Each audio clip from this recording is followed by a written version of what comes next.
Pumanaw na ang babaeng centenarian, ilang linggo matapos ang kanyang daredevil na pag-skydive sa Amerika.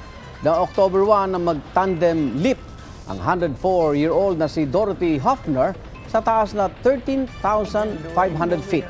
Successful po ang kanyang landing. Posibleng new world record ito bilang oldest skydiver pero pinoproseso pa ng Guinness World Record. Kwento ng kaibigan niya, pumanaw sa kanyang pagtulog si Hoffner sa senior living community sa Illinois.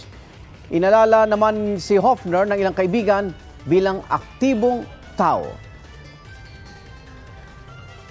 Igan, mauna ka sa mga balita. Mag-subscribe sa GMA Integrated News sa YouTube. Sa mga kapuso abroad, subaybayan nyo kami sa GMA Pinoy TV at sa www.gmanews.tv.